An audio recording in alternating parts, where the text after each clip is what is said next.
One. Hi, everybody. Frank Gladstone here for ASIFA-Hollywood. And today we're talking to people who are responsible for a lot of music that you've heard over the years. This is Julie and Stephen Bernstein. So there they are. Hi, guys. Hey, everybody. Hi. So I'm going to do a quick introduction. First I'll start with Julie. You're a composer, you're an orchestrator, you're a arranger, you're a conductor, you're a singer too. You have done a lot of work. If I read the credits, it's silly. There's like 20 zillion credits.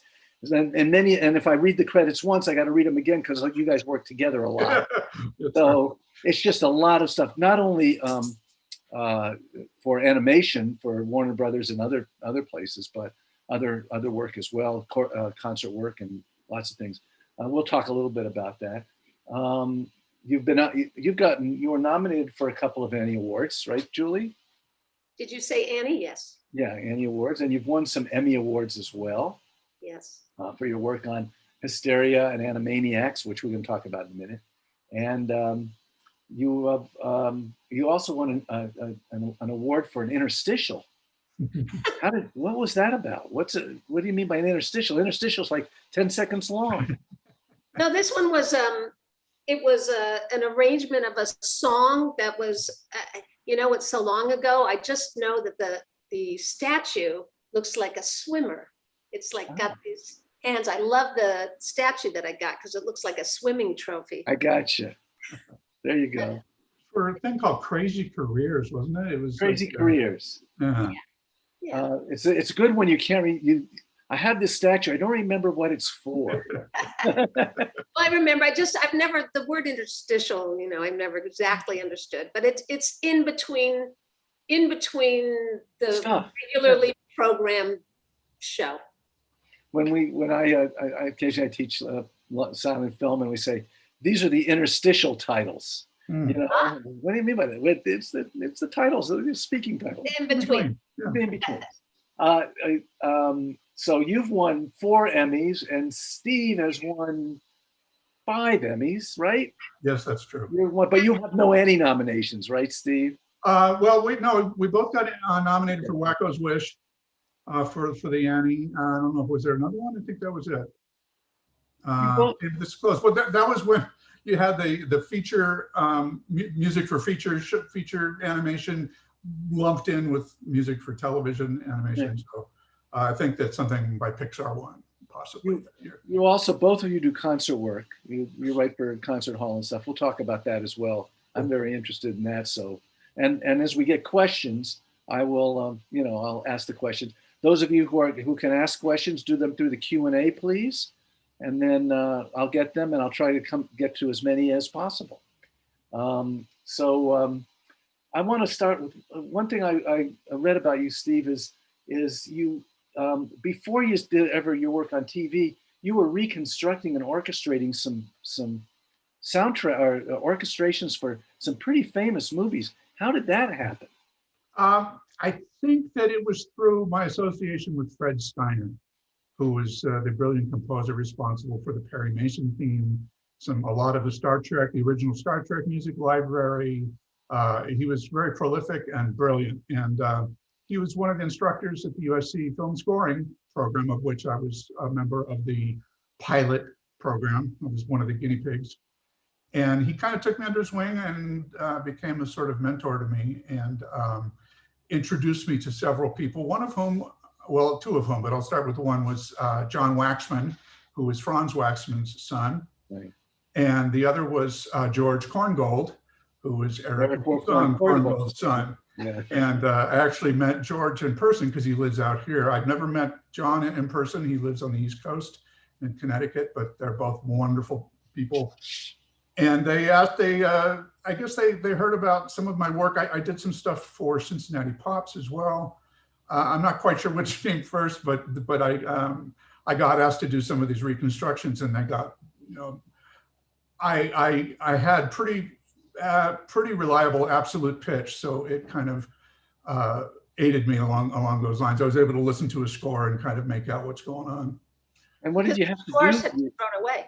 The scores Yeah, the had, scores are yeah, they were missing. They're in the Sepulveda at landfill. that most of them. time, it wasn't realized that after a film score is written, that it can actually be played again, because it went to the film and that was the end of that. And so they would be thrown away. But actually, it makes wonderful concert music, as we know. Absolutely. Well, it's Yeah. the same, you know, it's the same with animation. In the old days, back in the day, animators thought once the stuff was drawn on a cell and photographed, you know, that was the end of it. You used to be able to buy cells from Pinocchio and Fantasia and stuff for $2.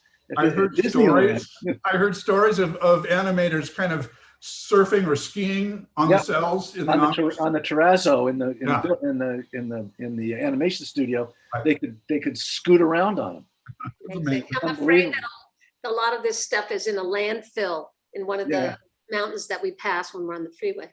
Yeah, Chuck Jones once told me that at Warner Brothers, he said that he had lamented the fact that all the old stuff they worked on years ago, it was all in a building. All the cells were in a building, and whoever took over the Warner's studio at that time said, "What the hell's that?" And they deep sixed it all. Yeah, and he said, they could have just given the cells to people. You know, at least they wouldn't be destroyed. Yeah. Yeah. Yeah. But nowadays we realize how important. It gave me some good gigs, so there's that. And of course nowadays aren't cells anymore; it's all digital. That's true. Yeah. Anyway, and ASIFA has a big archive full of stuff, and some of our stuff is over at the Academy as well. Oh, nice. So it's good. That's one of the walls. We have some walls full of cells. There was a time on the original show where we would go and buy cells if we worked on that piece of music. So any cell that we owned, we had to have actually written the music that went with that picture. So we have quite a few.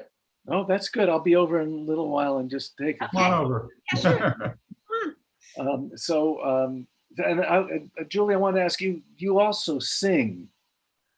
And well, I have been known to. Yeah, well, I'm not currently singing, but you know, when we worked on the original show, I worked on a lot of songs. There were songs throughout the show. We did parodies of every Disney show, all kinds of things. And I also had the good fortune of singing, and it was on the shows. It was a lot of fun. And then Steve, I think you were also in Hysteria. There was a kid chorus, like a Greek chorus. Yeah, I sang in Hysteria, and I sang on a couple Batman episodes. When we started Hysteria, there was a kid. It was actually kids, and I sang with them to sort of, you know, as a filler, but it wasn't working out so well. It ended up, I think, being for adults. Well, they added my octave, I guess, to give it some support or something. It's so much fun. I would do that all day if I could. I know you guys are composers, but do you write songs as well? I mean, lyrics? Yes. We have. Yeah. We have. We wrote. There was a show we did called Make Way for Naughty, which any person from Great Britain. I was going to say that's a British show. It's a British property. Baby Looney Tunes. Baby Looney Tunes. We wrote several things. Okay. So yeah, we've written quite a few lyrics. It's we really enjoy that, but we haven't had much opportunity lately. Been a bit busy. We've been busy. Now here's a you know, you hear about these two actors are married and they had, you know, Paul Newman and Joanne Woodward. Joan Woodward. They've been married. Now I don't hear about a whole bunch of composers being married for, you know. So how did still married? Yeah. Still married. Yeah. You know what? Potato likes a potato, right? You have to learn. I think you have to have that one really big fight, and in our case, it was while working on something, just a huge fight about the music, and then we burst into laughter because it was very funny, and that was it. Yeah. We were working on this at the same keyboard as was the problem. That was part of the problem. But because the deadline was so intense, we were working at the same keyboard, and usually it makes things faster because we could say, yeah, that's fine, let's go on. But at this particular time, that should be a G sharp. No, that should be a G natural. And this went on and on and on. But then we realized how ridiculous it was. You can have a really fight about one note, whether or not to give it an accidental or not. Well, I think though the nice thing is that we kind of complement each other's strengths and I dare I say weaknesses, so that she has a particular set of talents that I envy, and I'm hoping it's the same on the other end. And we're able to kind of support each other that way and add to what the other person's done. So it actually works out pretty well. I think that also when we started actually working together side by side, which was after the original Animaniacs, the deadline was so severe that you just you couldn't think about anything. And during that time, we learned how to work together. If we hadn't known before, we were too busy working to try to figure anything out. And by the end of the project, we worked together very well. Yeah. So I heard you say that the first Animaniacs, you weren't working together. You were working separately on that? We were working on the same thing, but in our separate spaces. In other words, we were given an assignment and, we both worked on the show, which is the same now. It's just there are only two of us working on this Animaniacs reboot, the underscore. We write the underscore only.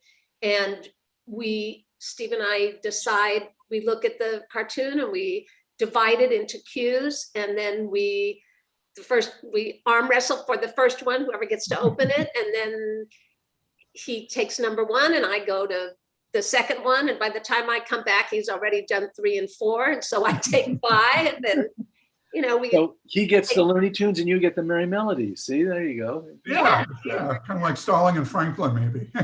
Yeah, I was going to ask about that since you brought it up. Yeah. Stalling, especially Stalling, but Franklin too. And we shouldn't forget about the guys over at MGM and everything. But Stalling in particular had a particular approach to making things, to doing stuff, basing it on other musical puns, heavily orchestrated. Yeah. When you guys started, did you take any inspiration or maybe cautionary tales about what Carl Stalling had done? Back 25 years ago, the Animaniacs, the original Animaniacs. Right. And before. What's that? Well, and before. I mean, I started working on Tiny Toons.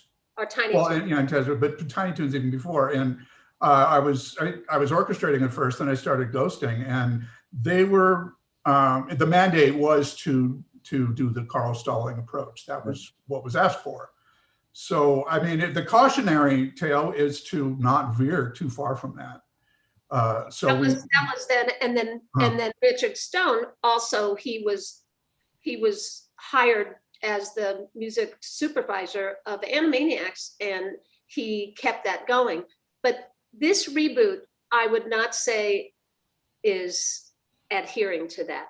I would say that we are writing I think it does when we can, but they've asked for more of I think a cinematic approach to what we do. Would you say, Julie? I was just gonna say it's morphed. Yeah. It's morphed, obviously. Yeah, it has morphed. It's been many years, and so it's not. I feel like we're writing the same characters and we're writing somewhat of the same music, but it's very different. I really feel that it's evolved.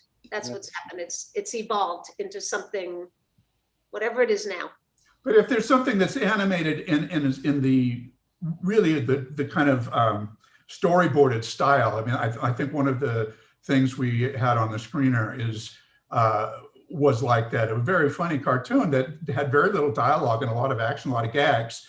That lends itself so well to the Stalling style that we couldn't not do it. But stuff like Pinky and the Brain, when there are these long stretches of drama, really, it's a lot darker show. We've gotten a little broader with it and kind of. Now you see the cartoon ahead of time and then score to it. Yeah. Oh, yeah. We look at the animated picture. Right. Yeah, there's no. We have dialogue. We have actually sound effects, or probably most of the sound effects available, and then we look at it, and then we go eat something, and then we come back and we try to work. And then you go eat a little more. But, have a bagel. It'll be great. So, because I was back in the day, I don't know if you guys know this, but Friz Freleng used to time his stuff on bar sheets. Oh yeah, Carl too, Carl Stalling. I've seen some of those because they didn't have picture, they didn't have the video or the film to look at, so they actually had. We're not that old, Frank. We're not that old.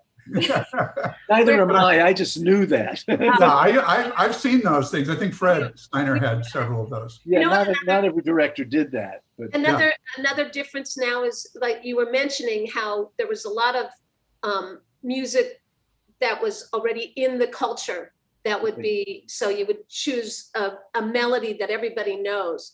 Right. And that's changed a bit. We're not doing that so much, but that was the way these. Well, I think it's because Warner Brothers owned their music department at the time. They didn't have to pay for their own music, so they were promoting it. Yeah. So they were actually encouraging that use, but we're not able to use current music now.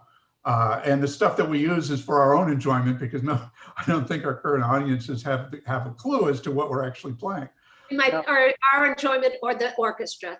We might include a lick from a classical piece or something. Right. Well, Stalling was all about musical punch. There'd be a waterfall, and you'd get by a waterfall, and right, all that kind of stuff. Exactly. And again, not only did he have the Warner Library of such as it was, but he also had the Warner Orchestra. Yes. Noon to 1. And now, when you guys are scoring, do you get to do a big 28-piece, 50-piece, whatever? 40. We have about 40. About 40 pieces now. Yeah. Isn't that like a thrill? It's a dream. Yeah, it's great. Of course, a year and a half a year and a few months ago, all of a sudden, our live orchestra all confined to their homes, and we continue to do the live recordings, but we would get shipped individual tracks, and then we assemble them here. We assemble it. And it's a whole different process and a lot more labor intensive. I was wondering about that because, as I mentioned before, we started, my son's in the business, and he had to go through that too. His scoring stage had to close for months. Yeah. But, the quality of the microphone in somebody's house compared to a microphone in somebody else's house can be a lot different. Yeah. The ambience, the room, some people I don't know what room they're in, but we do have, Damon Tedesco is our engineer. And so he is the final, after Steve and I assemble the tracks, we do some editing because it's necessary to do a bit because everybody playing on their own. I mean, they're incredible musicians and they really are playing together, but we still need to do a bit of editing. And then we send back and forth to Damon, and as though he were sitting next to us, and we tell him we're going to need more of this and less of that. And we go back and forth. So he is making the sound of the room, and he is fixing what you just mentioned, which is that everybody has a different sound microphone. Everybody has a different room. He really makes it sound like it's all playing live in the studio. It's really, although live is best. Live is best. Yeah, well, live it's like meeting people. It's fun with you. I get to see your house and everything, but you're over there, I'm over here. We have better snacks here, so Now, this is the pretty obvious question. Animaniacs was 25 years ago or thereabouts. So it's 20 some odd years since you've worked on it. And now you're back. Did it surprise you when they called you and said, we're doing a reboot? It would have surprised us if they called us. They didn't call it. We bothered them repeatedly. Well, we heard through the grapevine. We heard about the reboot, and a year and a half we heard that it was going to come back. So you go ahead. Lobbied them. Yeah, a bit. And basically, I think the approach was, we'll make your job easier because we've done this before. You don't have to worry about it. And I think they bought it because we got hired. Besides the, dealing with COVID and everything like that, what is the same as it was? What is, 20 some odd years different? Well, the crew is different. Yeah, the production team is different. I think of there's probably a very small handful of people that worked back then, and that would not including the actors. Of course, they are the same. We have the same actors, but there aren't many people. It's a whole new group of people working on it, and they're really talented. Yeah, it's a slightly different sensibility, which we had to kind of adjust to. It wasn't much of an adjustment, but it was different. Well, it's just, And- it's evolved. We're many Yeah. years later. Is it as much fun? It's always been Hard fun. work? It's always been incredibly hard. There are a lot of notes, and then the synchronization demands are really, really high. It's But really once- hard. I think you'll agree, once when you finish a cue, then it's really fun to, wow, that's fun, it works. And, you know, and then you hear it back from the orchestra, and there's nothing better. But, Why? you know, Yeah, yeah, exactly. in the process, I don't know that I would characterize it as fun. You see the very color of my hair? often. When I started this project, I had dark hair. So yeah, it's enormously difficult, but very, very rewarding. So it's the challenge and the reward go hand in hand. Right. You know what's fun is listening to the actors' performances, even before we get to them with our music. I mean, we will laugh just And at looking at the animation, the performances, the animation, the writing. It's fun to see, but it's a very challenging thing to score. And the most fun part was always this session. And Right. so for us now, the fun part is the day where we assemble.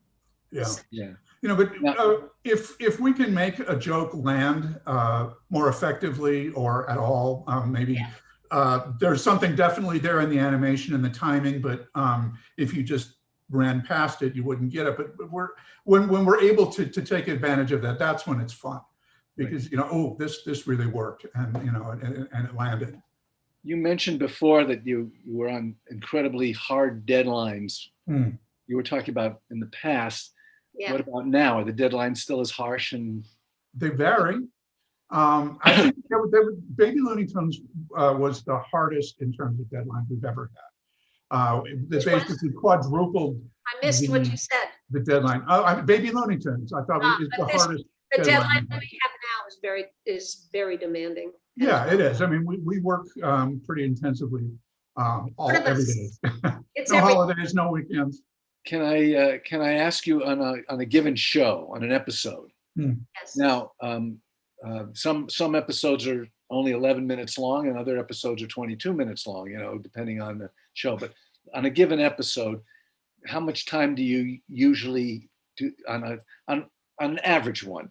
Mhm. How much time Do does it we take? need or do we have? Because we could use another week or two, but all the episodes have been 24 minutes each. Is that what they are? 24 minutes.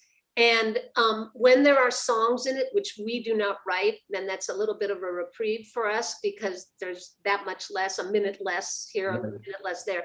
But we've been writing 24 minutes in what, 2 weeks? I think what it usually turns out to be about 2 weeks if things work out, and then we have several days to do revisions if they're asked for. But then, you know, while we're doing those revisions, we'll have needed to start writing the next episode. So it kind of start piling up on top of each other. You sort of juggle because especially during COVID, since we're recording remotely, we have a few days of prep, getting the music all ready, and then a few days afterward with the assemblage. And so our schedule is sort of overlapping. You know, we work on one thing and then we start recording that, but then we start working on the other one, but we come back to that. So it's sort of a juggling. Do you find time for the concert work and stuff that you do too? Is there Not at the same time, not during this. kind of? We've been working on this for what, a year and a half? Well, this is the second season that we're in the midst of. You know what, I lose track. I think we started in 19, possibly? October. It takes, when you're October working on 19. this, there's no time for anything else in this particular project. Yeah. Now COVID's hopefully dying out for a lot of us. Mhm. And I know my son's group is back in the sound stage now, pretty well. You know, they still got to be careful, but pretty well. So it should be soon when you guys will get back in the. Are you looking We're forward to it? hoping. Yeah, we're really hoping that we can get back. I mean, there's still the testing requirements for the musicians and the space requirements. They're still mandating that, and that costs the studio a lot of extra money. Boy, does it ever. Yeah. I've heard this. Yeah, so I think that they're kind of When we reluctant to. when we do get back, it's going to give us days more, We got literally about 5 extra days. 4 or to do 5 what we extra do. days, Yeah, which will be incredible. Are you going to party a little bit? yes. I Absolutely. think we should. Yeah. Yeah, I think so too. Mhm. Both of you are classically trained. So I want to know a little bit about, how, do you think that, I would assume you think that's important, but I want to know What we do, yeah. how you you're both musical composition and performance and all those kinds It was called theory composition at the time that we went to college. And Now, was Steve, you the went to USC, right? Yes, for my master's. I started off at University of Colorado. For my And undergrad. Julie, which schools did you go to? I was at, let's see, I went to UCSB, I went to CSUN, I went to a couple private schools. I went to the Dick Grove School of Music. I went to, where else? I don't know. Julie, it sounds like you got kicked out of a lot of schools. Yeah. I did. Nobody wanted me. But, I picked up a little bit here, a little bit there. Yeah. But the main studying classical music, obviously, and listening is really important. But I think the main thing I would say to be a composer is to write. And I continually put myself in programs where, after I finished my undergraduate, and Steve did the USC program, I did a film scoring program that was similar. We had the same teachers going back and forth. Mine was much less expensive. But it's the writing, it's the seeing actually what happens when you write for an orchestra and how that sounds. And that's how I think the learning really happens, as well as listening to everything. And I think being in school and studying this stuff facilitates those skills. And I think that the work I did reconstructing scores was invaluable to get that deep into listening, like Julie was saying, Right. and being able to recreate it. I mean, that was huge. But you have to, I liken it to being an author. If you're not fluent in the language, it's going to be a lot harder to be an author and write something successful. Yeah. In this, at least in this genre. And so I feel like I'm fairly fluent in the language. So I'm more maybe at ease than I would have been. Now, are you guys composing on computer now rather than bar sheets and stuff like that, or do you? Yeah. Well, we're orchestrating our own stuff, and so we go straight to the notation Straight to software. score, but it's we use Sibelius. Okay. And it's a lot like what we used to do, but it's with computer. Yeah, I mean, we're not able to sketch like we used to. We both had orchestrators And also, years ago. we never had to before do mock-ups. We need to mock this up, send it to our producers so that they can hear it and approve of it, Right. or ask us to change something. And so instead of writing it first on paper and then transferring it, we both write straight to score. But Okay. we do it's fully written, fully orchestrated, fully everything, every single dynamic, everything. It's very. When the parts are extracted, then the orchestra can take them right from that, Right. and play. So it really, it's easier on that end, but it's a lot more time consuming on our end. But I think we're both used to pencil and paper. That's how we used to. Although I can surprisingly say that I feel very proficient on Sibelius by force, because we've had to use it. And I'm very proud of it, because I would have thought I will never be able to do this. and I really can. So It's good. Yeah. Now, is Sibelius, because everything's got to be arranged and the parts got to go out to the low brass and the strings and whatever else you're doing. So does that help you take care of that, or does you? It helps the copyists. It helps the copyists take care of it. Yeah.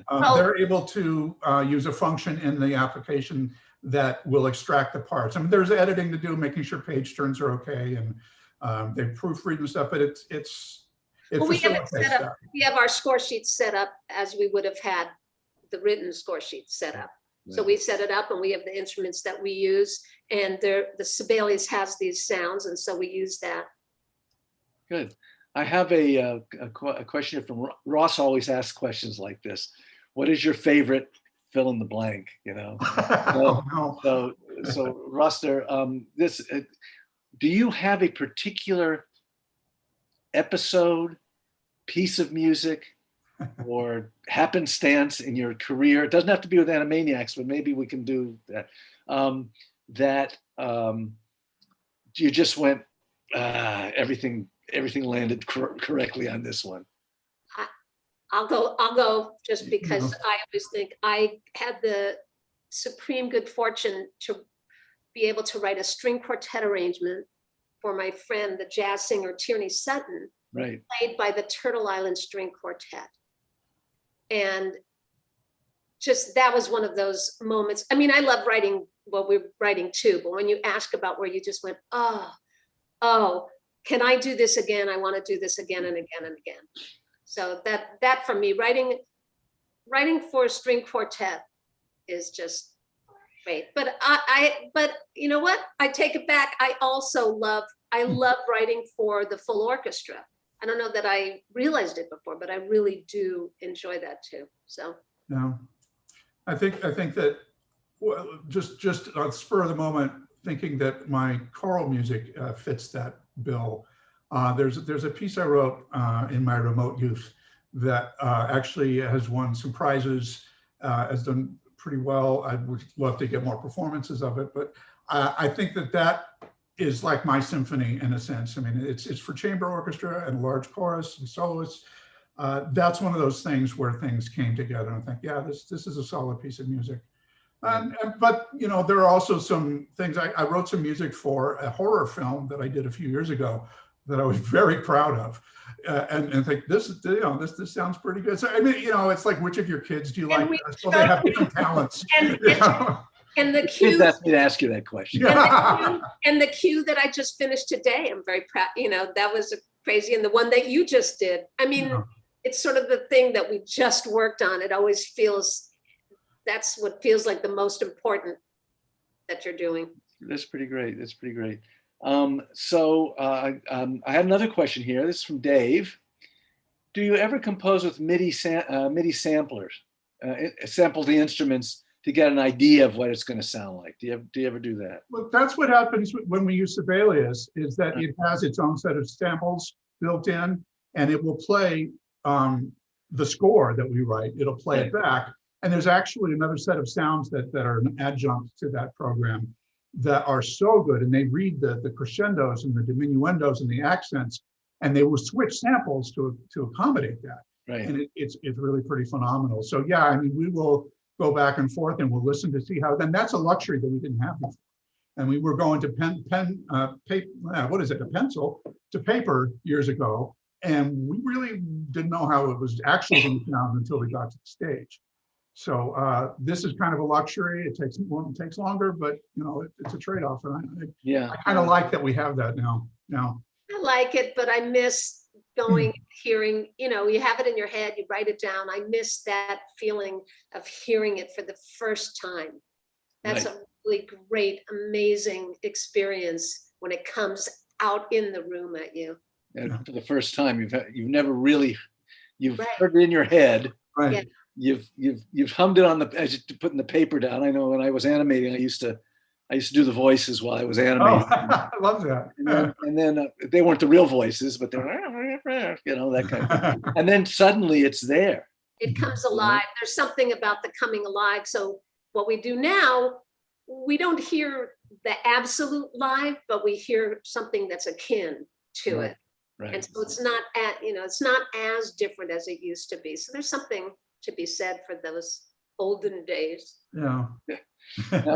Now you said that if there's a song or songs in the show, you don't write the songs. We are Not for this one, no. We are not writing. Have you ever had somebody come and say, "Here's the lyric. I need a music to this"? Oh yeah. That for the other iteration of the show, that's what we did mostly.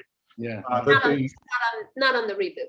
Not on the reboot, but in the previous, you know, on the original show, the writers would write lyrics a lot of times to the rhythm of an existing piece of music. And here you go, and you know, they want a parody or Write that rhythm. Write something so that we don't get sued. Yeah. Right. So, Yeah. Julie was a master. Parodying something very famous, and also make it as good. Make it as good as the original. Make it as good as the Leonard Bernstein, but not close. That sounds like Max Steiner. Yeah. Problem is, they take when they were writing themes, they took all the good notes. And they did it right. So we had to turn it upside down and sideways. Yeah, that's pretty great. It's not going to quite be the same. If I can tout something Steve wrote. Steve wrote an episode of the original. It was called West Side Pigeons, and it was a parody, basically, of West Side Story, which is one of our favorites. I mean, it's an incredible, incredible piece of music, the entire thing. And Steve wrote an amazing, not West Side Story, but along the lines of, and it's really great. Well, this is part of the problem I was just discussing with Bernstein. He was so economical in his material that he would have a motive, and in the same piece of music, he would turn it upside down. And he would do all the things that we would want to do to make it similar but different. And so parodying and coming close to his music without being his music was a challenge above and beyond what it usually was. Most definitely. In the style of Leonard Bernstein, in the style of Bernard Herrmann, something like that. Yeah. So a lot of all of those, But thank goodness. How about you said, Stephen, you've done a couple live action features, one horror movie, and I think another one that you were. How about you guys working on a feature? Is that something that might be happening some of these days? It would be wonderful. We have written a feature together. It was a romantic comedy, and we had a lot of fun on that. That was not a well-known feature. No, not a well. we both. I'm sure I speak for both of us when I say we'd love to. What about an animated feeture? I mean, that would be a dream. Absolutely. Right. Yeah. So if you know anybody. Yeah. I wish. I think sometimes there's a little bit of pigeonholing that happens, but a long time ago, writing for TV was not considered a very high level thing to do, but that has changed. There's so much good quality television, whether it's live, animated, daytime, evening. It's just there's so much product, and there's so much great product. So much of it. In our business too, back in the day when there were no animation schools, or hardly any, because there wasn't that much work. Mm. Yeah. Now. Oh yeah. Animation has been more fortunate, say, than live or even musicians. We've been able to animate almost not missing a day. Yeah. I have one friend who was working for one of the studios, and she said on the day of COVID, when they said, okay, everybody goes home, they got greenlit for a sixth series that day, or the next day. Wow, yeah. We were already working it on. Steve and I were very fortunate because Animaniacs, this reboot was already in action, and the pandemic hit, and we were already staying home. We couldn't leave our house because we were too busy working. So it's sort of continued. We're the lucky people that had a good time during this pandemic because we were working the entire time. And thank goodness for the technology that allowed us to do this. Absolutely. There was a time when none of this existed, and when you finished your work, you put it through 2 pieces of cardboard and sent it down the hallway to somebody else. Yeah. I used to leave overnight. I used to have nightmares. I think I've told this story before. So if anybody's heard it, please forgive me for repeating myself. I'm at that age. I was orchestrating for quite some time for Richard Stone. And I used to leave mounds of music on my front porch, written music in paper bags, so that the delivery, the courier, they had couriers. But I was leaving it overnight, and that was all the music for a session that was happening the next day. And if that music didn't arrive, I used to have nightmares until it was picked up, and it would be picked up at 5 a.m. because if somebody passing the house happened to think, oh, I see a bag there, I think I'll take it. There was a lot of money in the studio the next day. So you bet. One of my buddies was directing a picture a long time ago, No computers yet. Our computers were just starting. And they were sending, I think they were sending that work to another country to be inked and painted. To be what? Inked and painted on cells, you know. Yeah. And the stuff never arrived back. Oh. It was sequences of animation. Oh. You know, where is it? Where is it? They finally found it. It was sitting on a tarmac at an airport for a long time. You know, well, Oh, I know. yeah, that's frightening. But, so that's better. Yeah, Yeah. That's better. yeah, that's gotten better. Now there was a couple other things when you're scoring, say doing underscore for Animaniacs. I mean, there are certain cues you want to hit to enforce. You were talking about before, enforce a joke or enforce a line or something like that.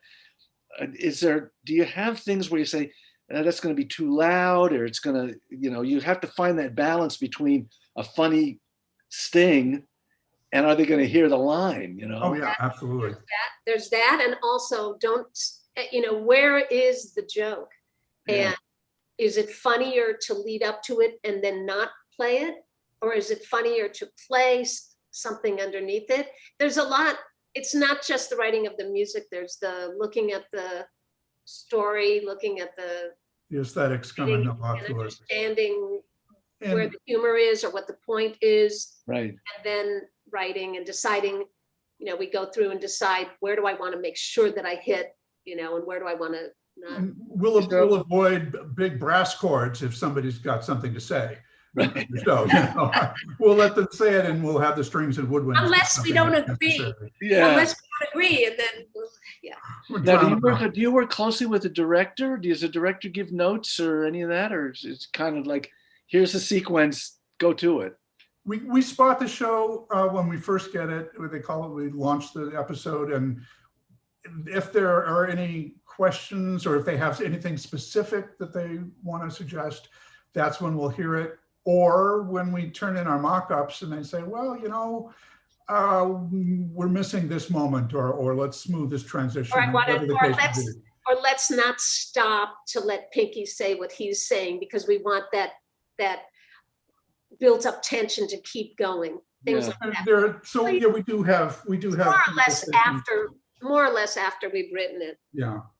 Yeah, Pinky's quite a bit different than, say, the Animaniacs as far as very much so. Yeah. You know, it's a deeply colored, darker, dystopian view of the world. Yeah. Right. Yeah. It's sort of nice because we get both. We get the Pinky and the Brain view, and then we get the Warners. Yeah, the burlesque, the you know, the fast talking guys. Yeah. That's right. That's Yeah. right. Well, now I always have this last question. So here it is. Okay, you're on Animaniacs now. It's going to last another 6,000 or 8,000 performances, episodes. But do you have other things that you have planned that you can talk about? Well, there's going to be another season. I know we can talk about that. So we have a third season after this one. We don't know anything about after that. Julie and I are going to be participating in an online instruction group called Kaboom, the Kaboom Collective. And we're actually going to be coaching composers in animation music. And the idea is to actually create an original animation product from start to finish with writers, voice performers, and composers and instrumentalists. Facilitate their doing it. Yeah, right, exactly. Yeah. So you're at the part of your career where you can start training competition. Oh, we're not going to give them all the secrets. That's the thing. You know, it's an amazing thing. There's so many talented people out there. It's astounding. You know, and hopefully there's a lot of work for everybody, but there are a lot of really talented people out there. The computer democratized animation.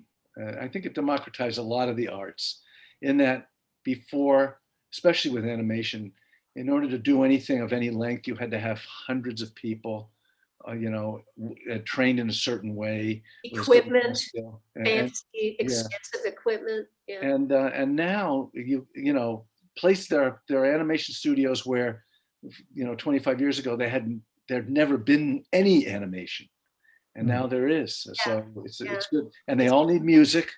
It's really Right. remarkable. But as far as your question of what, I mean, I think that we're so busy working on this and hoping that we can continue to work on this. But Yeah. I know also that we both have talked about how nice it would be to write some concert music, and we're And welcome hopefully I'm sorry. continue to have projects. Right. Yeah, we welcome any opportunity that will allow us to be creative and have some fun, and hopefully something will come up next that will fill in those blanks. It seems that it always, for people who work long and hard, it seems to always happen. Well, thank you. There's been some up and down years, Oh. the nature of the job is that you're not always working, I think, or at least my experience is I have not always been working, but hopefully the work comes back. I mean, if you are willing to do the work. Yeah, in the slow periods of my life, I've always just said, "I'll go draw something." Yeah, And it seems to work out okay. yeah, yeah. It's been a real pleasure talking to both of you. It's Oh, nice to talk to lots you. of fun. It's not, we don't often talk to the music folks. We're always talking to the production designers and the animators and sometimes the voice actors. And it was really great to talk to you. I know how animation doesn't work unless the music's good. Oh. And Well, we hope that when we do our job that it works okay. well, it does. And you've already proved that particular pudding, Steve. Yeah, thank you. Okay, you guys, thank you very much. Nice Thank you, to- Julie. Thank you, Steve. Thank Thank you. you, everybody at the Thanks, ASIFA. everybody, for listening. Okay, bye-bye.